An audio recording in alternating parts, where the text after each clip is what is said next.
day, everybody. Welcome back to the Couchside Judges. I'm Scott Fontana. Follow me on Twitter at Scott_Fontana.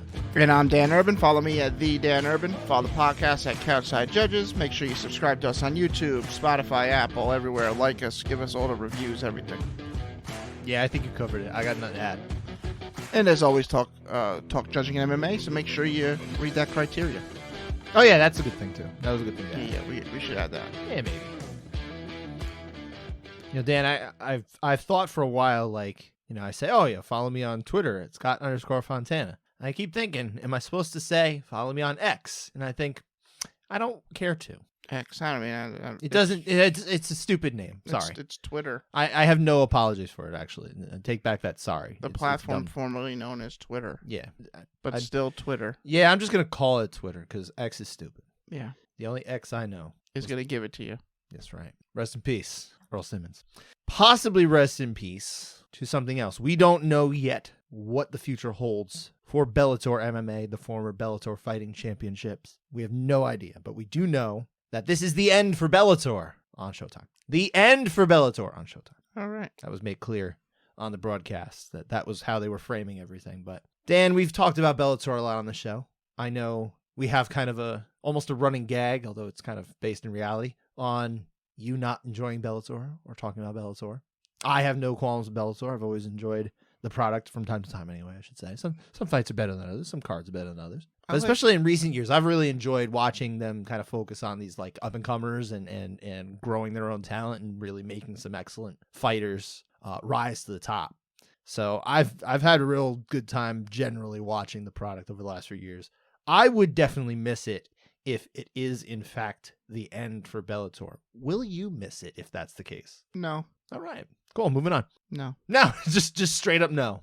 It's like, who cares? Whatever. I mean, it's glorified regional MMA harsh. for the most part. That is harsh. For the most part. No, once you reach the like featured prelim and above, that's when it gets good. Not always. There's a lot. There are UFC veterans on the deeper prelims sometimes. It is not too long ago that Bellator had fighters selling tickets to be on the card. I mean, at this point, it is starting to be a little while ago. It's but not yes. that far ago. It's within the last 5 years. It's probably been 5 years. Yeah, that's less than a decade. Yeah, it's almost half of their existence, though. I mean, they wanted to take themselves seriously. They shouldn't have been doing that ever. I agree. I did not love when the prelims were filled out with fights like that, and also they would just get random fighters on the prelims. They wouldn't sign these guys. They wouldn't even try to keep them, and then you'd get people like Israel Adesanya who fought on their prelims at one point, and it's like, well, they could have had this guy if they wanted to, and they were smart about it, and they didn't do it. Now I don't know if he would have agreed to it. You never know, but yeah, I thought that was silly. But the Bellator product of the last, let's say post-pandemic Bellator, dude, is a very different product. Also, let me point out that when they went to Showtime, I had big expectations of it feeling like a Strikeforce event, and it never did. Also, to my point, if the UFC disappeared, I wouldn't miss it. I don't really care too much about the actual brand. Mm-hmm. It's just that the UFC has all the best talent. Not all the best talent. Definitely not. Except for a few that Bellator has, like Johnny Eblen, Patchy Mix, Patricio Pip. I think this Jason Jackson was very impressive. He looked like someone who really ought to be in the UFC. In terms of, if we're talking about the UFC as the be-all, end-all, like, quote-unquote NFL of MMA, he would absolutely deserve to be there. I think Yaroslav Amosov, there was no doubt in my mind that he would have deserved to have been there as well. Yeah, they would have been there. Sergio Pettis was there, very much fit in there. He chose not to be there. He was He did fine there. He was Nah, he was doing fine. He was He got a shot there. Shorty didn't get a shot there. You're just bitter about Shorty Rock Santella. There was a 10-8 fighter that fought in the UFC today, Dennis Tululian. 10-8, and he's in the UFC. The definition of UFC fighter has definitely changed, yes. Meanwhile, this guy is finishing guys left and right in the flyweights, and because he does it with submissions, we don't want him. Not always the case. Oh, terrible. Look, I'm not... don't get me wrong. Don't make me seem like I don't want my former jiu-jitsu coach, Sean Santella, to have gotten his chance in the UFC. He was announced to have had a bout against Wilson Hayes. Didn't happen because of the medicals coming up and everything like that, and he basically just got would have beat him. Yeah, for all intents and purposes was blacklisted. So I think that's a shame. I think that's shameful. But that has nothing to do with this. This is like that's completely unrelated. Well, you brought up Sergio Pettis. Anyway, I can understand not being like nostalgic about the actual promotion or anything like that. What I'm gonna miss about Bellator is when I used to work Friday nights and there was nothing else on TV while I'm at work during downtime. It's like, oh, Bellator's usually on Friday nights. You know, give something to kill time. Now, that's how it always felt like a time killing thing to me. Okay. So I made time to watch those. So I would go home to my parents. Like I wouldn't go home for every event or anything like that. But after I'd moved out to my parents, I would still I didn't have MTV2 at this point. Remember when it was on MTV2 way back? I would still like when I would go home, I would make sure that it was recorded so that like I could check it out and like binge like recent events and stuff in its standard definition because it wasn't on HD, which was crazy. It's kind of hard for me to get Bellator out of the circus act to forget about that. Because I know it's been a while since they've done that stuff. It's been a very long time, yeah. But they've done a lot of silly things. They have Bellator has like 3 distinct eras. It has the tournament era that basically ended when Bjorn Rebney tweeted Mexico. That's almost like the point of demarcation. That's very unofficial. Don't go with that. But somewhere after that, Scott Coker comes in. He's running the show. He starts going with the crazy circus thing, right? He brings in a lot of the, hey, remember me kind of faces and puts on Dada 5000 against Kimbo Slice, who it looked like Dada was going to croak during that fight. And I don't mean to be morbid here and I don't mean to make light, but Kimbo Slice literally died like a few weeks later. That was a very weird sequence of events, those 2 events right there. That era didn't last all that long. It was a couple years. I think it was a very dark spot on Bellator's history because it was kind of shameful. But after that, honestly, it got a lot better. And, they did. I would say, especially the last few years. I think they were heading in a real good direction in terms of the matchmaking, the fighters on the roster, the way they would fill out events. You even saw them, whether it was a purposeful thing or not, you saw maybe some fewer events, which allowed them to, I think, stack their events better, which I always thought was going to be a much better way to do it.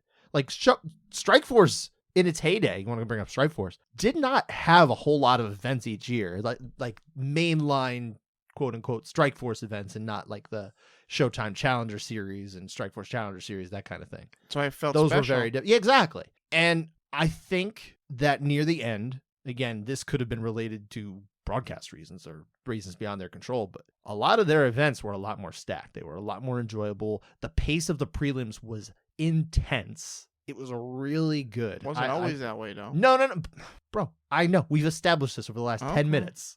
Gotcha. But what we're saying here is that these last few years, I thought they were heading in the right direction. It's unfortunate, I think, that they will probably now, it looks like, be merging with PFL, because now I worry about, what's going to happen to the rule set? Are we going to be doing no elbows with these fighters? That'd be a tragedy. No, that would be tragic. Then you'd miss Bellator.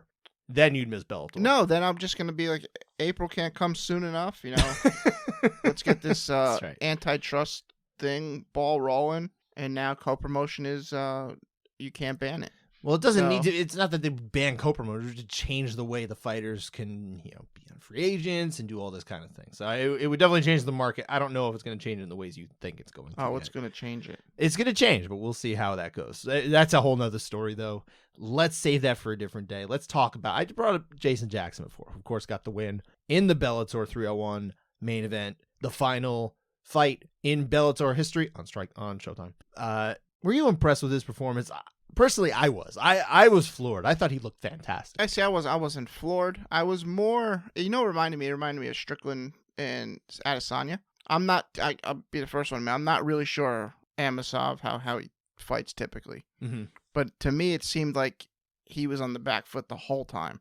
I don't know if he typically fights that way. I wouldn't say that is typical of him. It seems like Jason Jackson really threw him off his game. And in that sense, it's impressive. He beat a guy 27-0, finished him. So yeah, I'm impressed by that. It really had Strickland Adesanya vibe to it for me. Maybe a general vibe. I didn't take that away personally. I'm not going to say you're wrong. That's what you took, but I didn't quite echo that. I just I've seen Amosov fight before. He is good. He is definitely a quality fighter. He is a quality welterweight. So for Jason Jackson to come in there and completely shut him down, I thought was very impressive. The way he was throwing, he was crisp with everything he was throwing. He was disciplined. He was great at neutralizing basically anything and everything that Amosov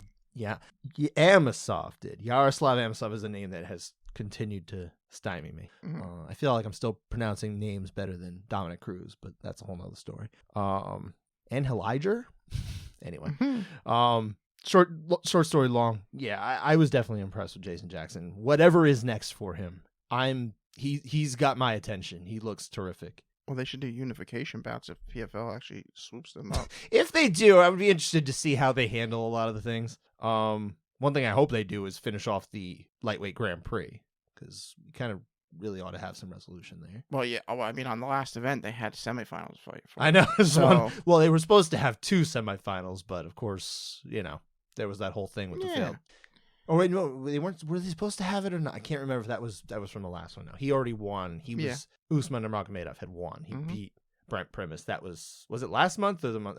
I lose track of time. It was the last event. So the last event, 300. Okay, yeah. So he was supposed to have faced the winner. Now we don't quite have any, I guess, clarity on that. But I hope they don't just abandon the thing. I would like to see that kind of be finished off. I hope that the fighters would too. I mean, $1 million on the I would line. imagine they have some. Yeah, they're probably a little interested in seeing that one through. That's true. The other title fight though on this card, Patchy Mix uniting the bantamweight titles. He had the interim title. Sergio Pettis had the.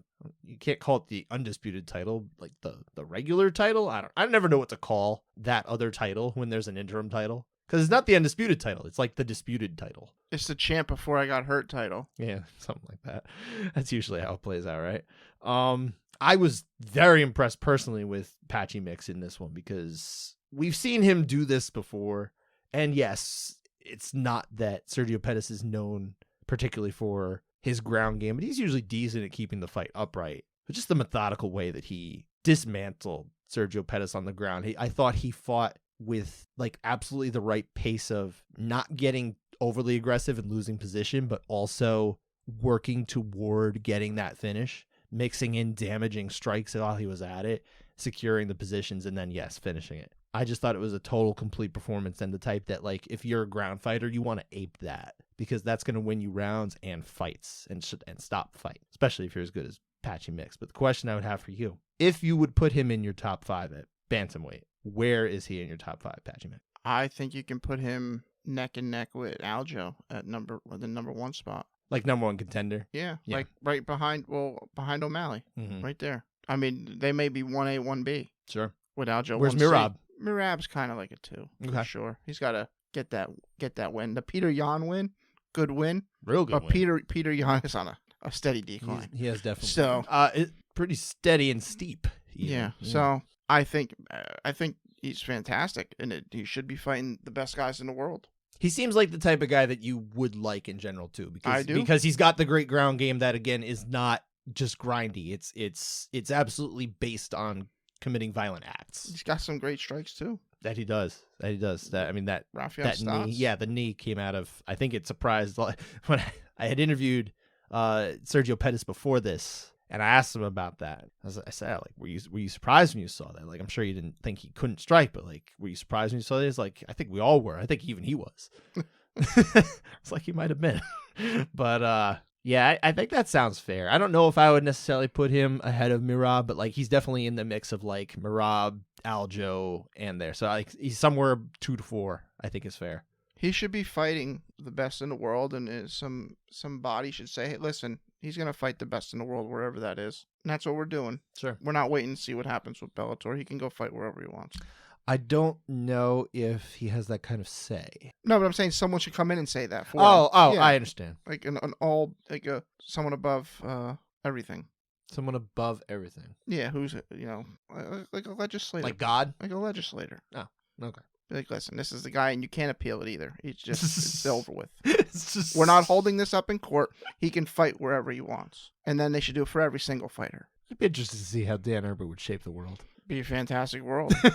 If you do say so yourself. Over on the UFC side, because I could talk. Actually, I have more thoughts on Bellator, but let's save them. We've got other stuff to talk about. Brendan Allen, main event. I thought he looked terrific here as well. Yeah, really good. And he's been trending in the right direction, but I think this probably was his most complete performance, and probably potentially at least against the best opponent he's faced yet. Maybe it's just a really good matchup. Could be kind of that, but I am impressed, and I'm not terribly surprised just because I've started to see him kind of trending in that direction. I would ask you, do you think he has a chance to, or do you think he will fight for the middleweight title by the end of next year, 2024?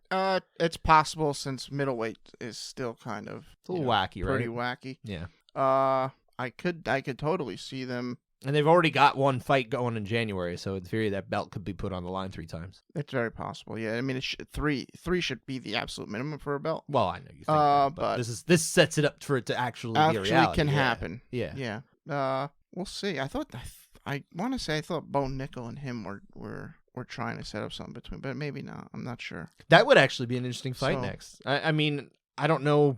I still don't love rushing Bo Nickel along that much. It's just not what I want to do. Tomorrow. I know you would. I'm not of that opinion.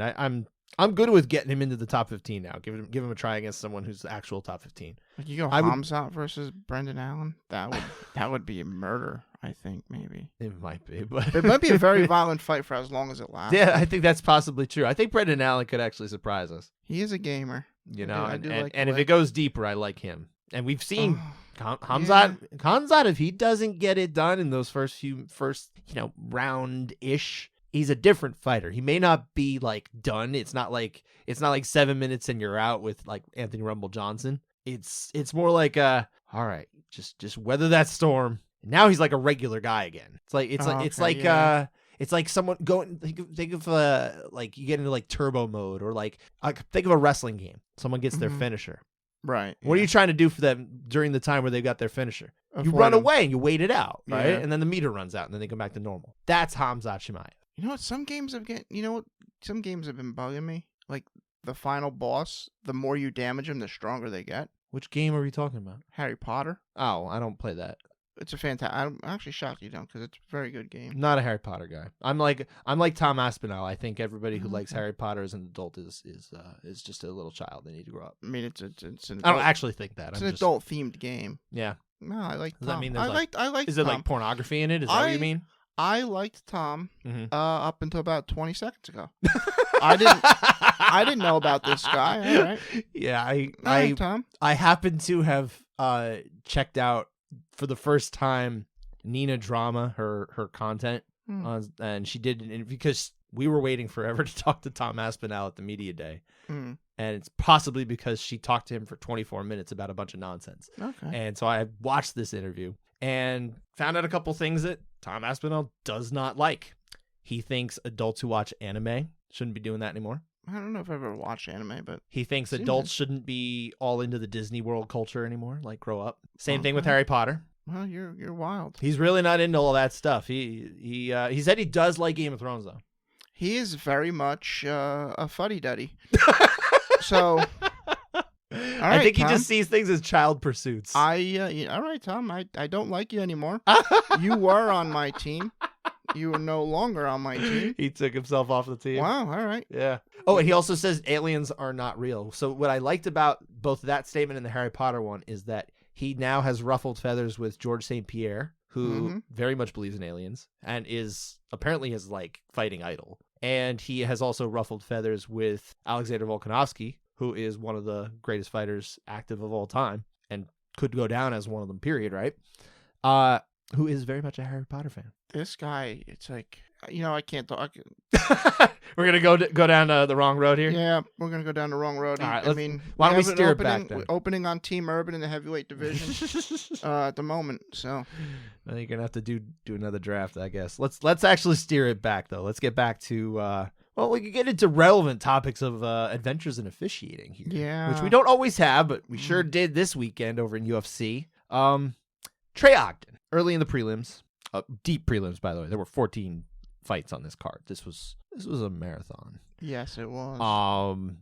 Trey Ogden though, fighting Nicholas Mota, starting to get some momentum. He's it's kind of challenging second round. It was kind of back and forth, right? We'll actually be talking about that round later for contested rounds. But in round 3, gets a takedown, moving, working his grappling, moving in position, working for an arm triangle, gets it locked. You could call it locked in. I think it's fair to say it's locked in for sure.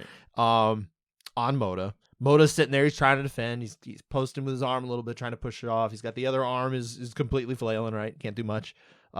Referee Mike Beltran is leaning in, asking for him to show him something. Asking him a few times. I don't know what he can do here, though, because he can't really move the one arm. The other arm is very much trying to defend.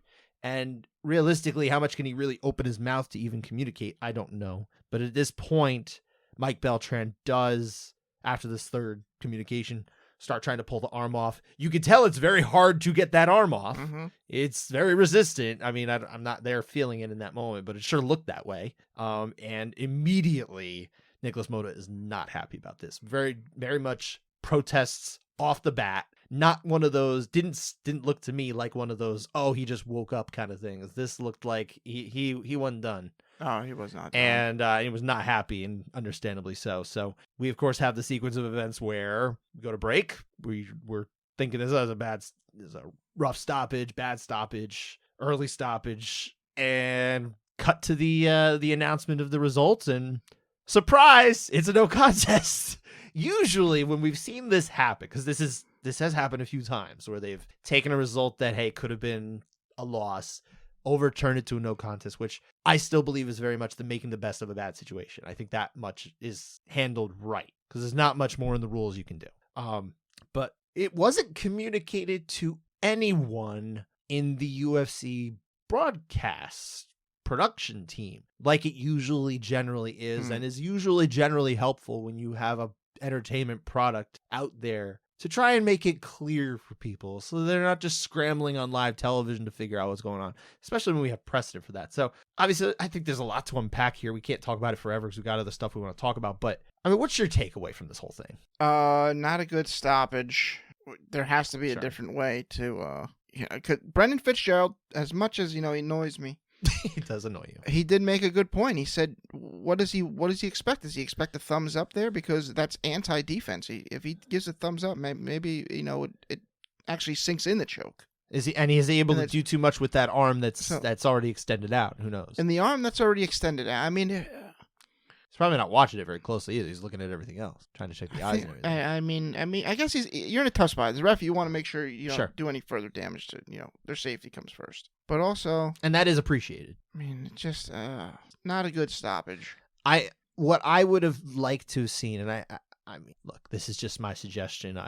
We passed the referee course, but that's not the same thing as refereeing one bout, let alone thousands of bouts like Mike Beltran has at this point. But I feel like what we ought to be doing here is, why is he not checking that elbow just to see how stiff it is, right? How much resistance it gives if he tries to move it. Because immediately when he moves in to move that arm, you can tell it fought back. It very much fought back. This is not a dead, limp arm that is no longer under the control of Nicholas Moda. This is something that's resisting. And he's moving too quickly. I mean, I'm sure if you look slow motion, you could really tell. But even when you watch it with the naked eye, you can tell this arm wasn't ready to go. And I think if he was able to have just checked that, he would know, okay, this guy's still here. But if that's like what we need to do is come up with protocols. Like, what is it they're looking for? Like, show me something. What is it you got? Like, what can you show in the especially a situation like that where you are using that hand to defend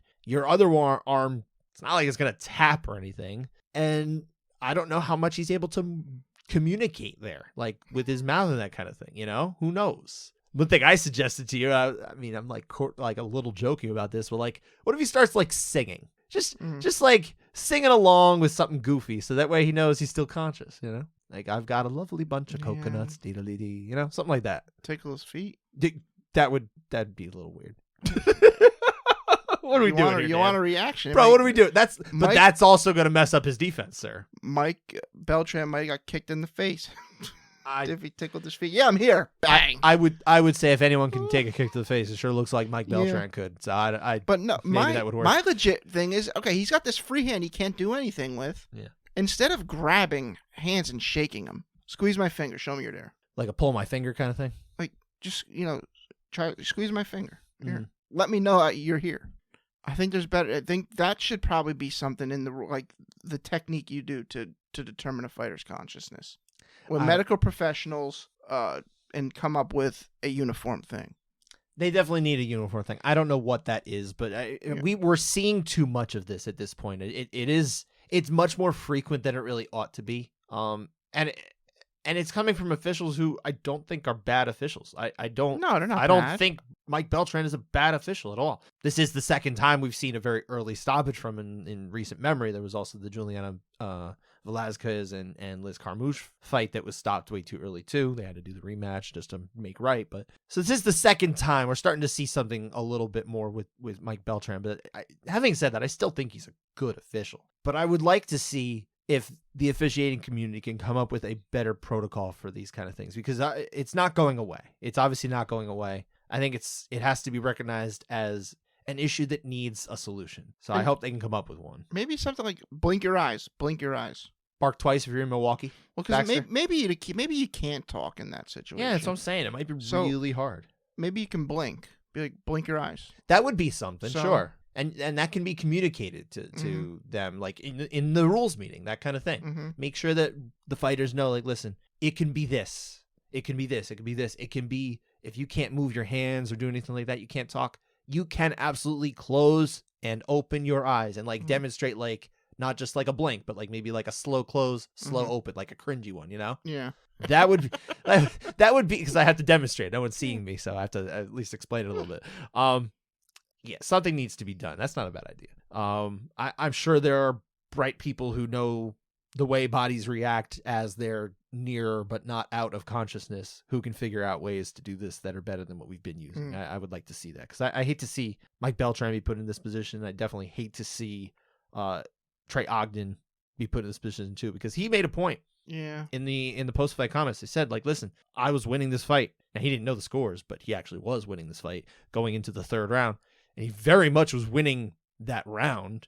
We don't know what happens for after the last 2:15 or so. Mm-hmm. But there's a decent chance he's not going to lose this round either. So he's just going to win on the cards. But now he has a no contest, which is it's a ineligible for bonus. It's a poop sandwich there. No win bonus. It's a very poop sandwich. I hope he gets his gets everything. I don't know if they will or not. I googled it while we were leading up to it. Yeah. I didn't see anything definitive that says he did or didn't. Well, sometimes they don't make that known, but sometimes they do. Was Dana even there? If he wasn't there, then he wouldn't comment on that anyway. So who knows? Yeah.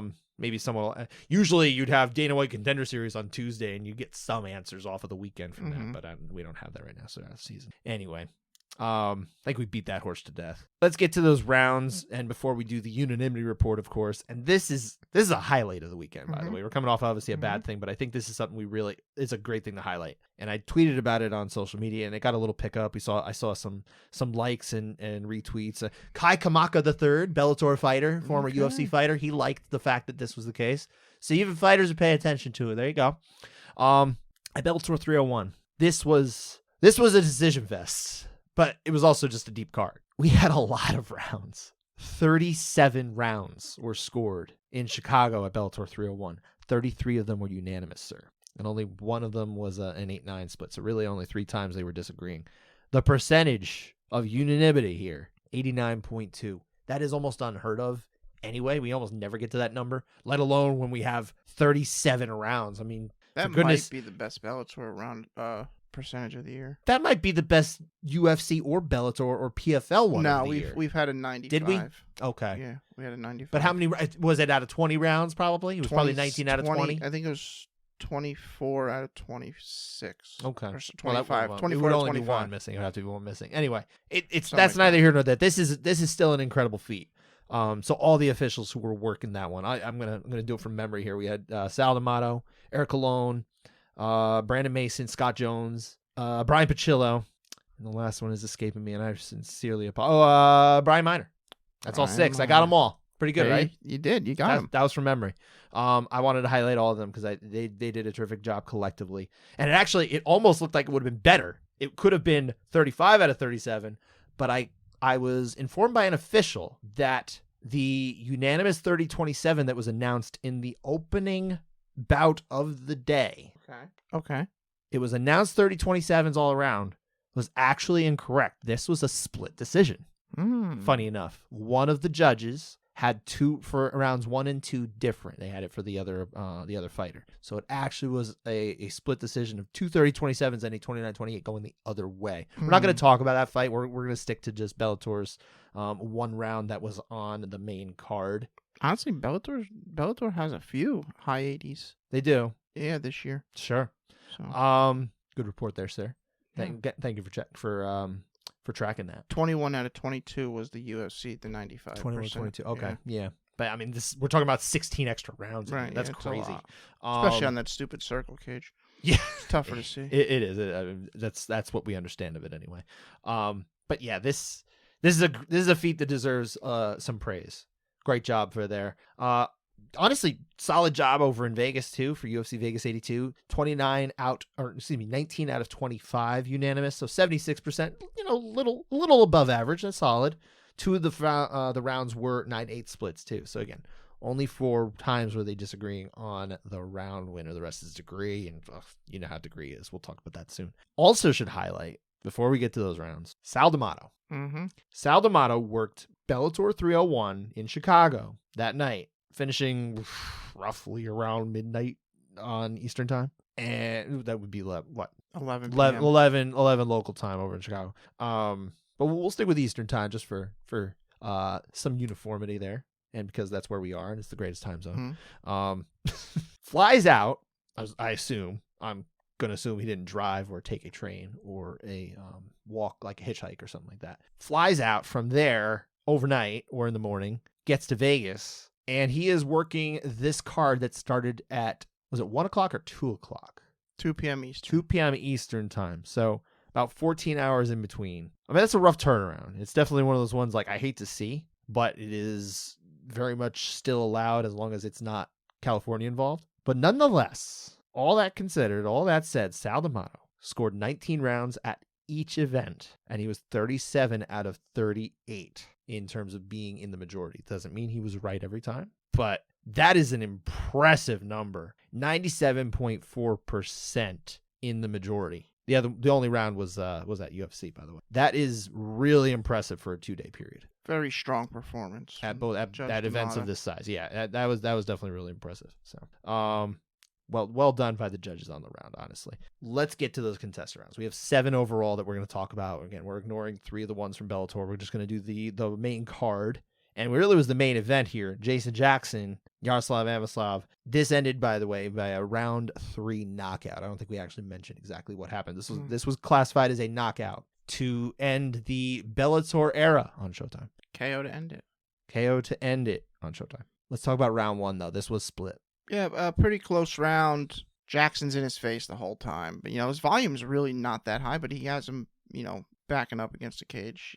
Can't get out of there. I do think Jackson landed better. Big John said he thought Amosov landed the more impactful, bigger strikes. Cage side, obviously, it's different. But from my couch, I liked it for Jackson. From my office chair, which doesn't work as well as office chair side judges. It's a mouthful. It's not. It doesn't have the same type of flow. I think that's why we ruled it out early on, right? I also had it for Jackson. I did. Short story long. I didn't really consider Amosov that well here. It was competitive for sure. I didn't think it was like it couldn't go that way. But I when I was watching this definitely seemed like Jackson was having a pretty good round to me. But yeah, so not crazy for either Big John. Who, of course, when you're commentating, it's hard to actually score. He, even with his years of experience and understanding of the rules and that kind of thing, it is a different role. But Eric Colon is there to score. He saw it that way. I can't argue with it. But yeah, I saw it in the majority like Sal D'Amato and Brian Puccillo, the majority score judges on this one. And that is it for Bellator on Showtime. That's it. On to UFC. We got 6 rounds here. Let's start with the main event here. Brendan Allen, of course, getting the win over Paul Krieg. Round 3 submission via rear naked choke. Round 2, though, kind of paved the way for the 3rd round finish because he was starting to, as they said on the broadcast, break. I think that's probably accurate here. Round 2 was a pretty lopsided round, but was it an 8 or was it a 9? Let's talk about this. No, right out the gate, Allen rocks Craig. They wanted to say that Craig also clipped him. I didn't see that at all. I didn't see that either, man. Balance. Yeah, I didn't see that. I don't know what they're talking about there. Throughout the rest of the round, he's on top because Craig basically pulls guard. He just lays on his back. It's kind of something he's comfortable doing. What just happened? I just got rocked. I'm going to lay on my back. Sure. Alan's like, okay, I'll come down now. I'm not scared of you. If I'm tired, I'll lay down too. Land some shots. Good elbows. I mean, it's no real prolonged offense in this round. It's like he's just picking his shots, and every shot he's picking is damn good. It's like methodical and picky, very deliberate. But big, yeah. Big damage with these elbows and punches. Blood starting to come out. He's able to move to mount. He locks up an arm triangle after the gift wrap, and I thought it was very tight for what it was. Like Craig defended very well, got out of it. Knows the positions. That's how he helps. Yeah, and I thought there was big damage in this round, and couple that with Craig's 0 offense. I gotta go 8. I have 3 Ds here. I do. Okay. I think he absolutely was outclassed in the grappling. There is total domination of that. It is for the majority of the round, and there is big damage landed here. What are we waiting for? Why are we even talking about this? That's my opinion on this. I don't know why. We would be talking about it in a different sense, I guess, if it was unanimous 8. Well, sure, that's true. We should be talking about it in a different way. And no, this is not a 7. It wouldn't be. But I believe that 3 years ago, no one's arguing about whether this is an 8. I think everything is still up in the air and a total mess because of what we always talk about. And that's why we need to, like we always talk about now, get things on the books. Make it clear. A round like this ought to be an 8. And it should not be hard for all 3 judges who are very experienced to get on the same page with this one. And I don't fault the judges here. It's kind of frustrating. It doesn't matter, truthfully, because, again, round 3, we got the finish. But why are we not on the same page? Because we need to get these things written down and codified. Absolutely. 100%. So Derek Cleary had the 9 here. I don't see it. I see an 8. I think I only see an 8. Am I wrong? Yeah, this is an 8. Yeah, okay. Sal D'Amato, Chris Lee, they had the 8. Which brings us actually to another 8-9 split. And another 8-9 split in which Derek Cleary is the out judge. This time, though, he's the other way. So let's talk about this one. Eileen Perez getting the win over Lucia Pudilova. 2 29-28s and a 29-27. So round 2. This is the one we're talking about, the degree of victory in the round 4. Perez. Yeah, they're on the feet for 20 seconds. Nothing really lands. Perez gets the takedown very quick, landed some strikes from top half guard. With about a minute and a half left, she moves to mount and gets it, pressed against the cage. And she starts raining some punches, some elbows. They get increasingly more impactful. But it also starts at total pitter patter and then goes up to oh, these are good. And then she just goes bonkers and just looks like Diego Sanchez. Yeah, she missed standing, not ground and pound. By the end of that sequence, she was missing quite often. Yes. But it looked good. But, maybe they weren't the hardest shots, but there were a ton of them that did get through prior to that. And some of them were hard. Yeah. Absolutely. For sure. Elbow. And before she went bonkers, she was getting some crazy elbows. I mean, you even turned to me and go, was that a 12-6? That's right. We were talking about that. Yeah. I think she gets to the 8.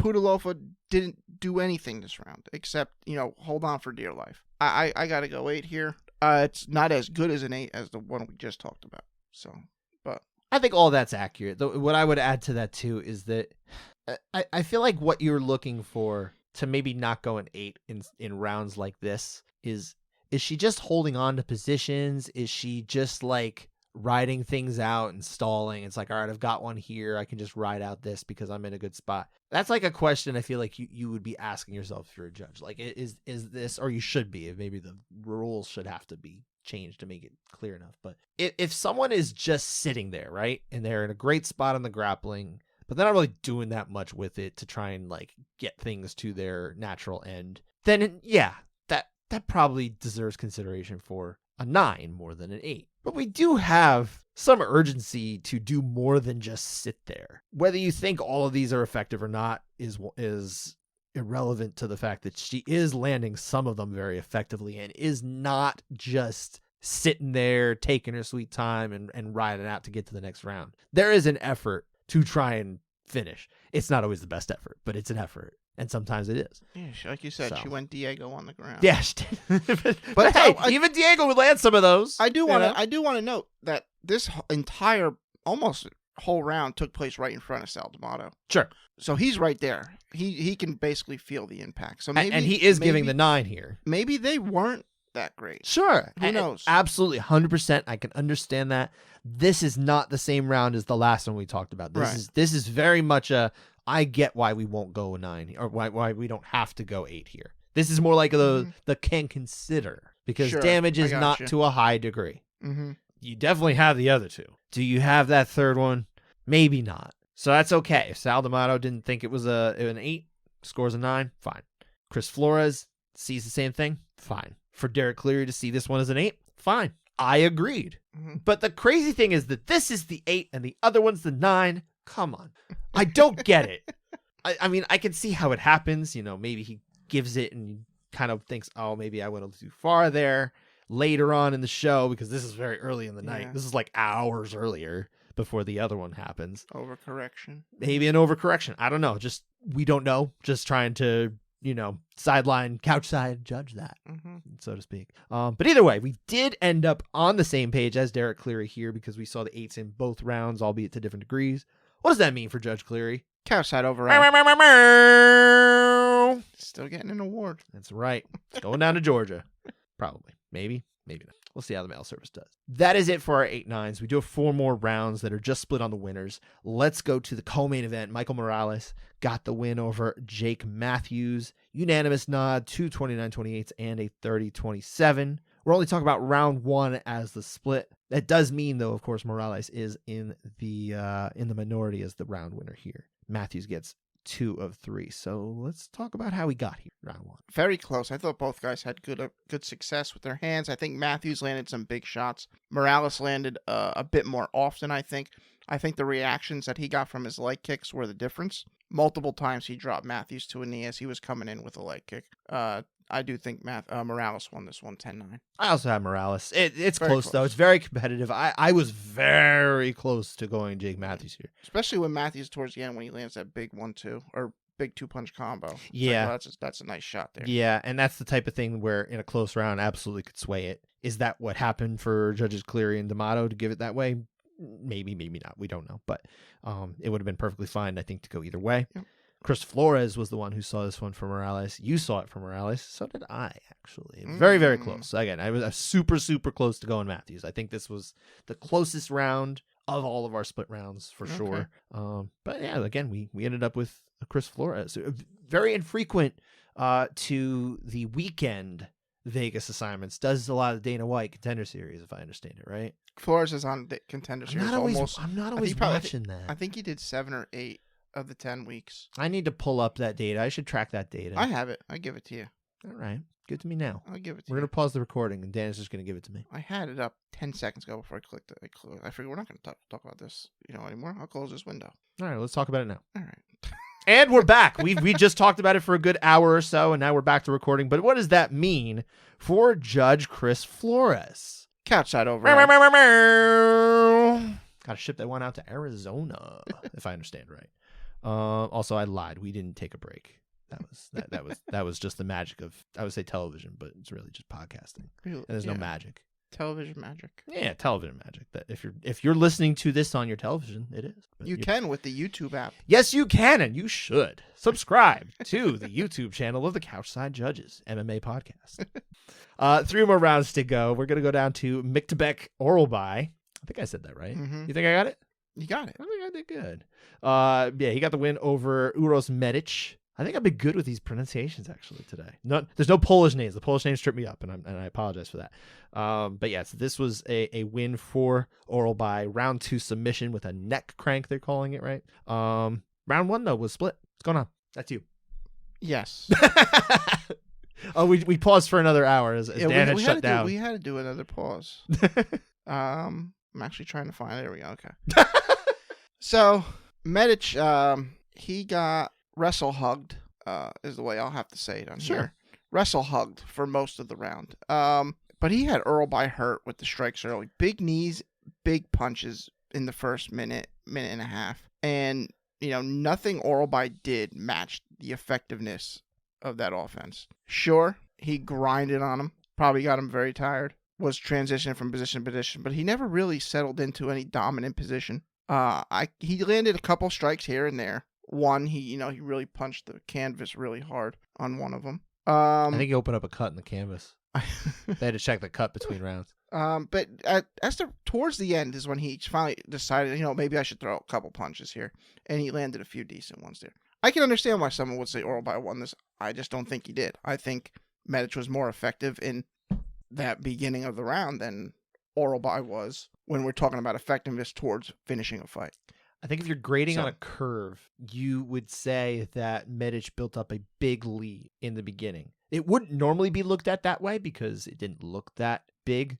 But when you compare it to the fact that Oralbai really did not do a whole lot of effective damage or offense the remainder of the way, I feel like it does look a lot bigger, in my opinion. I never understood grading on a curve in college. What do you mean? What don't you understand? How can I help you? So say I got a 90% on my test. Yeah. I could essentially be failing if everyone else got 100. I don't believe that's what they do. I believe what happens is they take the top score and move that as that's the best. So everybody then moves up with it. That's my understanding. Right, but I'm saying if 90 is the lowest score in the class. I think they just leave it alone. Usually they don't have to curve. Oh, they don't have. It's optional. Yes, it is optional. And they tend to only do it when the grades are terrible. Typically, that's what we've seen it as. In my academic experience, it's been a while since I have been in an academic course. Gotcha. But I recall it being like that. So if I'm wrong, sorry. Ask your local college student. I don't know. My bad for getting us there. Anyway, yeah, that's all on you. Can we get back to this round? Let's finish this off. As much as I'm excited to watch more Mictebek Oralbai in the future, I don't want to be done with this round. At any rate, I don't think that Medic's lead gets surpassed in any way. That's my opinion.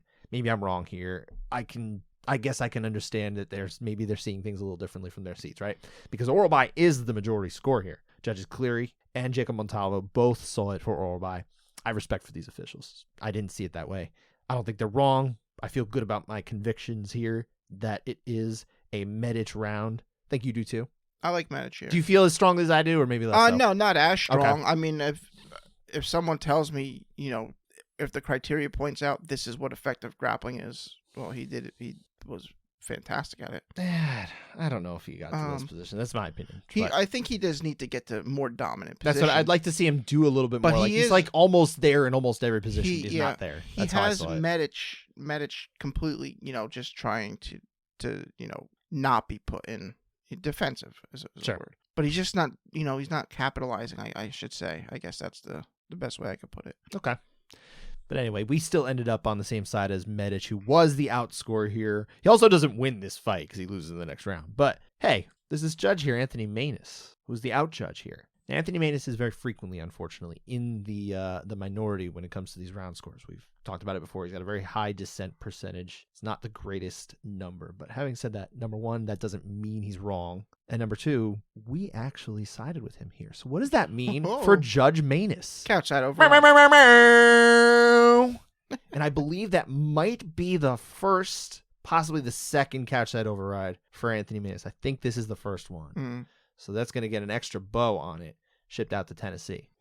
Hopefully it makes it. I hope it does, Anthony. 2 more rounds here, my friend. We've got Joe Anderson Brito, ultimate fight of the prelims, the final fight of the prelims, featured prelim even. I think that's what they call it. Got the win over Jonathan Pierce via round 2 submission with a ninja choke. Whipped out the ninja choke. Round 1. Miller choke. The Dan Miller choke. Is that what they call it? That's what it is. They didn't call it that, though. They think they call it a ninja choke most of the time. They should. That's because I'm convinced Felder's going to be fighting Jim for the final fight. Hey, maybe he will be. We'll see. We got to talk about round 1, though. Let's talk about round 1. Decently fun round. I think Pierce had the more effective offense. In the clinch, on the ground, he was good. On his back, he threatened that armbar. The armbar was pretty solid. Good defense, to get, not get it extended. And then he attacked a quick triangle. Wasn't there very, very, very long. Very brief. Pretty close round. Could see the Brito argument, but I'm on Pierce.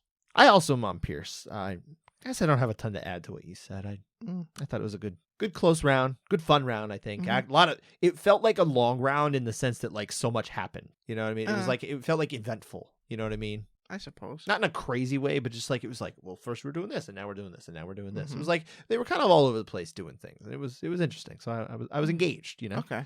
But yeah, so the majority score here is of course Brito. Judges Chris Lee and Tony Weeks saw this one for Brito, the ultimate winner of the fight. We saw it the same way though as Sal D'Amato for Pierce. What does that mean for Judge D'Amato? Couchside over. 4-1 show. 4 in a row, my friend. I can't believe I still have it in me. Look at that. That is wild. That is wild. Thank God it wasn't one of those weeks you were sick. Oh my God, yeah. Well, now it makes me feel like I'm like always sick. That's not true. I'm pretty hardy. No, I'm saying that one week when you couldn't do it, it was just. That was pretty sad. That's true. Yeah. My wife's, she's got, everybody's sick. Everyone's got this thing going around. Except me yet. That's good. Knock wood. Yeah. That's our sound effect. That's not me. We can put the clacker on. Nope. That was a noise itself. We already hit a button. That wasn't me knocking on the wood of the desk. Not at all. Okay. Last round here. Trey Ogden, Nicholas Mota. We talked about this fight before. It was a no contest. First a sub. Now a no contest. Well, pretty much always was a no contest officially. But before that round, there was some back and forth in round 2. Let's talk about this round. Yeah, honestly, all right. Ogden really landed his jab well throughout this entire round. Mota was wild, missing a ton.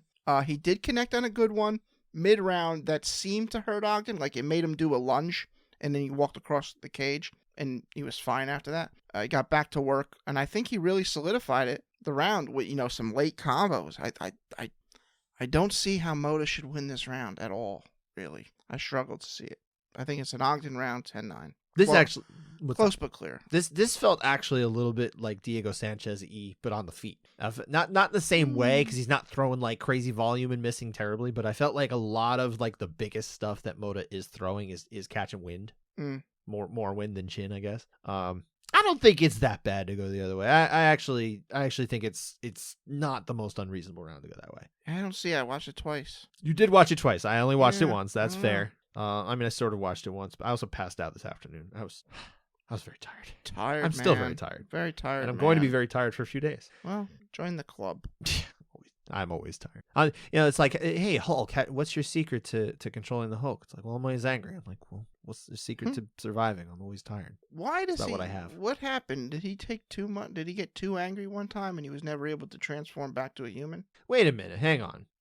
I don't want to sidetrack this too much, but like, did you even watch that movie? What one the is Avengers, it? The original Avengers movie. Yeah. Okay. I did see the original. I wasn't sure how many of the MCUs you've seen because we've been talking about this lately. Yeah. You haven't seen any of them. I don't know. Let's save that one. We're not going to talk about that now. That's too far outside the bounds. Okay. It's a deep rabbit hole to go down. We're talking about the winner of Ogden and Mota round 2. You saw it for Ogden. I also did see it for Ogden. I didn't think it was. I didn't have as much of an issue with it as you did. I guess I didn't see it as like you had it close but clear, right? Yeah. I had it more like closer, I guess. But I guess I didn't have a problem with who I was going to pick. I didn't think it was that bad. So I saw it with you and judges D'Amato and Montalvo. Chris Lee was the judge who sees Mota here. Yeah, I'm not as against it, I guess. Okay. That's it. That's the fights from the weekend. Finishes, 6 of them at Bellator, 2 KOs, no TKOs. They were KOs, 4 submissions. None of these fights ended in the first round, which is why we ended up having 37 rounds to score. That was wild. Wow, Bellator, no round well, we ones? didn't score them, but no That's round not ones. Bellator. Isn't that weird? That is weird. That was very strange. But there were a lot of 30-27s and a lot of 50-45s and things like that thrown out there. Bellator. That's more Bellator. That's fair. That's right up their alley. UFC, again, they had a lot of fights too, but they had 9 finishes, 3 KOs or TKOs, 6 submissions. 6 submissions, by the way. 10 submissions over 2 events. Let me tell you something. It was just a tap-happy weekend. Let me tell you something. We almost had 11. Jordan Levitt and Chase Hooper is what a grappling MMA fight should look like, where they're just flowing position to position. Someone's winning the scramble, someone gets swept, they sweep them back, and eventually someone, checkmate. I mean, sure, that's fun, but I actually did like the Patchy Mix way. Like, I don't like when it's, I used my jiu-jitsu, now I'm got you in a terribly bad position. I'm going to punch you in the face and be sloppy with it. But that's why I like Patchy Mix, because he would knee him in the head and punch him in the face and elbow and stuff like that. But he that also is fun, wasn't too. losing his position. I'm just saying. I don't know what you're being. You're being a I'm not- fuddy-duddy of some sort. No, I'm just saying it was beautiful. Oh, all right. The Chase Hooper Jordan Levitt fight was beautiful. That's wonderful. Write a poem. All the other ones are just okay. That's pretty cool. I expect a poem that you'll read on air next week. It might be a haiku. Good. All right. I like it. There were 2 first-round finishes, by the way, just to complete the UFC. So out of like 27 fights, 28 fights, we had 2 fights end in the first round across Bellator and UFC. That's weird. That's just weird, guys. Yeah. But either way, so weird. a lot of finishes, 15 of them. So it was really, really crazy weekend. Out of all of these myriad finishes, my friend, what was your favorite? Well, it wasn't Chase Hooper. No, I'm but surprised that you actually did. It was after all that. Yeah, I know. That's so weird. That was just watching the fight as a Either whole. way, shout out to Chase Hooper for getting the finish. That was Fight good. of the whole. I just had a smile on my face the whole time. Oh, that's cute. And also shame on Jordan Levitt for not being able to answer Eileen Perez twerking. So there was only one twerk. That's true. Only on one the twerk. night. Yeah. There was no twerk battle, apparently. What a twerk jerk. But no, my favorite finish, and it is the finish of the year, that this is getting my judgy. Okay. Spoiler alert. Oh my apparently. gosh. Joe Anderson Brito ninja choke over. That was called Dan Miller choke. Well, yeah. You just Technically, it is, everything you're doing, Yeah. you're just back talking everything. Listen, you're just all right. walking back everything, dude. it's the ninja choke today, but in history, it's the Dan Miller I choke see. Okay. over JSP, who starts, telling the ref, hey, he's punching in the back of my head, and he has, the funniest response. He just starts mocking him, yeah. And it was weird. I started laughing. I said, this is tremendous. And JSP's telling him, get up and do something. Get up and well, he did. He got up and he tapped you out with a choke, and then he dropped his drawers. And everything, that entire sequence from the mocking response to the draw dropping makes this the finish of the year for Joe Anderson Brito. I am 100% going to disagree with you, but I don't know what it is. It's just not that. Oh, it's the finish of the year. Look, I'm glad you had a great time. I can't take that. I'm not going to try and, make you lose your smile there. There's no finish Mr. that HBK. made me happier, unless, Jim Miller knockouts, of course, obviously. But this was fantastic. I'm glad to hear that, sir. Yeah. Is he one of your guys now, Joe Anderson Brito? I mean, after this, I don't know how I think he has to be. He has to be, He right? can't be Yeah. not one of them anymore. No, gotta be. For sure. Yeah. All right, now hit me with yours. Patchy Mix. I keep going back to him. It was really just a sublime performance, and I'm really enamored with the way he approaches grappling, because it is so violence minded, but also it's position before submission, but also let's get that submission too, and we don't always see that. Yeah, but it's a devastating way he gets there. Yeah, It's very deliberate. I was watching. He uses the same back take system, trap the arm, that Donahar brought to the light, I guess. And he didn't invent it or anything, but he invented that human motion the same way to get to the back, where you stomp over it. My legs just don't have the dexterity to do it. Sure. I want to do it. I can never do it. I really appreciated watching. I was like, oh, look at him breaking down Sergio Pettis. He's going to have one arm in a minute. Sure. And he did. And then I thought he was going to get tapped with a one-arm rear naked choke, which would have been insane. And we would have had, unanimous favorite finishes, probably. Mix is a very special MMA grappler. So MMA grappling is of course different than grappling, but he mixes in knees and all this stuff, which most people don't think to throw the knees in there. Mhm. Like, if you got a good spot and you can hold it and you're not going to get, reversed or anything like that, throw those knees. They can be so devastating. You can't throw them to the head, but you can throw them to the body. You You should can be able to wreck throw him them. to the head. You should be able to throw them to the head, but that's neither here nor there. But yeah, that was easily my favorite finish. I thought that was terrific. That was In a good weekend full of not every finish was amazing. Some maybe less so, but a lot of these were pretty solid finishes. This was easily my If best. he dropped his draws, we might have been unanimous. I'm glad he didn't. Oh man. But I'm very excited to see what's next for him. Look, for apropos of nothing, he is definitely the best 135 pounder on either the Bellator or PFL rosters, since PFL basically doesn't have a bantamweight roster. Exactly why someone should come in and say, you can fight wherever you want. It don't matter. Do whatever you want. Well, I guess we'll see. No, we won't. It's going wherever Bellator goes. That's it. That's it for the weekend. We gotta look ahead to the next weekend, which, hey, we mentioned it already. PFL. Mm-hmm. There's no UFC. There's no Bellator. There's PFL. their World Championship event, which, by the way, is a pay-per-view. Don't forget that. It is a pay-per. I know. I said last year. pay-per-view. I enjoyed going live to it last year when it was in New York City, Mm-hmm. and I said, I think this is probably a pay-per-view I would pay for. Well, let's ask. We'll talk about these fights, and then we'll go over the fights. We're not going to go crazy on it, but then at the end, you can tell us whether you see this as a an event that deserves your hard-earned cash. Which I don't know the price of. Maybe you can look up for us. Well, that's what's going to determine it. But it is Black Friday, 8 p.m. Eastern Time. Main cards start. Not all of the fights are on pay-per-view, though. There is one of the championship fights. They have 6 championship fights, of course. One of the championship fights, Jesus Pinedo versus Gabriel Alves Braga, is for the featherweight championship for this season. That is on the prelims. It's the featured prelims. So you actually get one of these without having to pay for it. And it's 45. Maybe it'll be a solid fight. It probably will. Like the 45ers. Yeah, I mean, it seems like they're disrespecting them. The main card, though. 265 is what should be on the prelims. Here's the whole main card, man. Okay. I'm just going to run it down real quick, and you can highlight what you want. Olivier Aubin-Mercier against Clay Collard at 155. Excited for that. Again, I'll tell you if it's not a championship fight. Assume it is.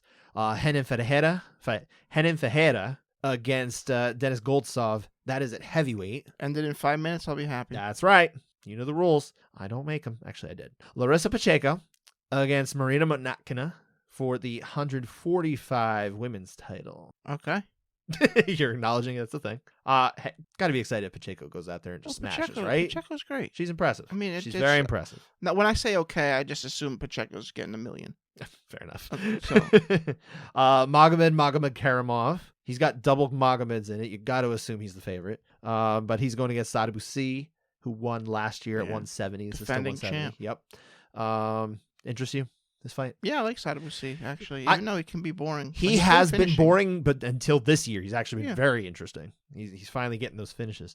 Who knows what the difference is there? But Josh Vera against Impa Kasanganay at 205 pounds. I'm interested in this because he was a Contender Series guy. Then he earned his shot through basically PFL's Contender Series. Yeah, oh yeah. I was talking to him. I talked to him just the other day, right? Okay. And so he was on Dana White Contender Series 2 times, if you recall. Yeah. And then he fought on PFL Challenger Series. So 3 of his career fights have been on 2 of the top promotions, essentially prospect series, right? I don't know if it's if they call them prospects, because at this point, Impa Kasanganay is not a prospect anymore. He's also He's still new in the fight game, though. He really is. Did you know he turned pro in 2019, by the way? I didn't know that. He's only in his 5th year. He is on the wrong side of a highlight that is now part of the Bob O'Reilly montage that they play. It's going to be there forever. And I think he seems to have come to terms with that. He's like, you know what? That's fine. If I win the millions, whatever, play that. That's okay. Yeah. I think he's very okay with that. He's would be quite a story. I enjoyed speaking with him. He's interesting. He's an interesting guy. But yeah, that's at 205. It is crazy though. He was down to 170. He was fighting at 170, and then they approached him about PFL. And they're like, well, we don't have a middleweight. And he's like, well, I can't hit 170 consistently for a full season. So it was like, all right, let's go to 205. So yeah, let's each stay. He basically just goes for a run, he says, and then he makes weight. Which means that's like literally it. He probably should have been at 85. He walks at 210. Well, that's the thing. They don't have it. Yeah, they don't have it. So that's the problem. Exactly. Which is weird. What they should do is they should have, and PFL, and I'm going to beat this drum until they listen, 165, 175, 195. Do all the off-brand weight classes that are official. Make it your own thing. You can tout yourself as having the greatest fighters in the world in that weight class because you don't see them in the UFC and most people don't pay attention anywhere else. So why not just do it? Am I crazy? Taking crazy pills. Am I nuts here? Like this, I don't think this is dumb. Whatever. That's what it should be. I don't know. So yeah, those are all the title fights. There are also on the pay-per-view 2 fights that aren't for titles. Kayla Harrison finally fighting again. We haven't seen her all year. I don't know why she's on the pay-per-view division, and obviously there hasn't been a pay-per-view. That is true. You're right. Until now. You answered my own question. She's fighting against Aspen Ladd. This is a catch weight of 150 pounds. She has to be ecstatic, Aspen Ladd. Has to be absolutely ecstatic. It'd be the easiest cut of her life. That's true. Oh, my God. But yeah, she's actually stepping in. If you remember, it was supposed to be her and Julia Budd. Julia Budd was removed for I'm going to paraphrase the PFL quote, failing to meet her contractual requirements, and then she was let go from the promotion. This is a Nick Diaz, BJ Penn thing. It's a very weird thing. Yeah. It feels a lot like that, right? There's some weird stuff happening with PFL lately with some of these just weird decisions. They finally let Josh Manthio go after the whole fiasco of... Rightfully so. I mean, Jesus. I mean, let the guy go somewhere else. But I mean, I know that was a weird fight, but I don't know. I didn't love that. That was your fault. You made that happen. I did? No, I'm talking about PFL. Yeah, PFL shouldn't have done that. Big problem. The other fight on pay-per-view is Ray Cooper III, who also we have not seen. He's going up. He's going up to 185 to face the guy who basically got out of the UFC so he could go do other things. And this being one of them, Derek Brunson. All right. And what weight class are they fighting at? 85. 85, which didn't really exist, but now it does, apparently. I don't know what's going on. We're going to find out a lot about PFL's future, I imagine, very soon. Maybe even as soon as this week. I hope. And I'm curious to see what's going to come. I hope they call this a catchweight fight. At 185. a special contract weight 185. Yeah. Hey, they do the same thing when it's 175, but that's a real division too. So I always thought that was stupid. Whatever. I still want my title unification bout between who is it? It's Elvis Brenner against I don't know who the other 65 would be. who did I say? It was the Hawaiian fighter used to be in the UFC. He is now Bellator. Yancy Medeiros. That's it. Tip of my tongue. So yeah, make that fight. Got to do the unification bout for the official 165-pound champion. Yeah. Let's do it. Throw that on pay-per-view. So what do you think of this? This is in D.C., by the way. The judges... See, I got a question about D.C. Yeah. D.C. has their own commission? I believe so. That's what I'm at. I don't know. That's my understanding, but it's not a federal commission. Off the top of my head, no. DC has its... They have government as well. Yeah, I know. But they have local government. You would think, they got a local government. I believe and a federal government. I believe Joe Biden actually oversees this. Yeah, well, that's what I was going to ask.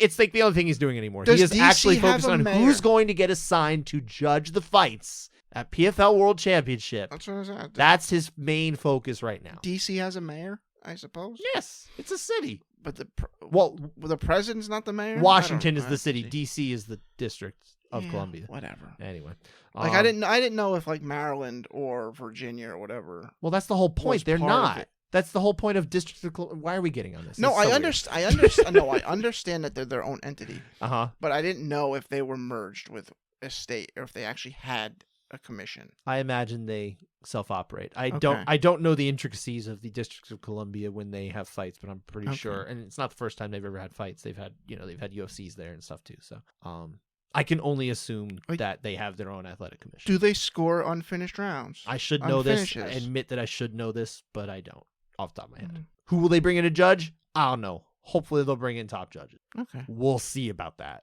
Because, oh my gosh, if we're talking about a crazy controversy because the wrong person won the $1 million, oh boy. Oh, that going to be a show not to miss, my friends. Oh boy. So will you watch this paper? Are you going to buy this pay-per-view? I don't know. Did you look up the price? Honestly, I didn't look up the price. I asked you to look up the price. What are you doing? I thought you meant... All right, we're going to pause the show for another hour. No. Dan's going to look at the price. PFL 2023 Championship PV. Yeah, what do we got? How much we paying? How much you paying? It is, pulling it up right now. $94 million? I want to say it's probably like $35. My guess is 50. I'm going to guess $49.99. It's sending me straight to ESPN. Okay, that's as it would, sure. Part of there is no price on here. Oh, I guess we'll find out. That's good. Guess we'll see. Guess I'll find out. Let's see what everyone's waiting to pony up to watch OAM and Clay Collard, which is a good fight. I am. I put it this way. I'm going to guess it's $50. Would you pay $50? Probably. Okay. Maybe. All right. We'll see. Fair enough. All right. We'll be back again on Monday. Yeah. To break down the championship bouts from PFL and all the... hopefully no robberies. Craziness. 185, 165, whatever. 150. I don't know what I'm talking about. What are you talking about? Weight classes. You should go to sleep. That's not even a word. Thanks for listening. Take care, y'all.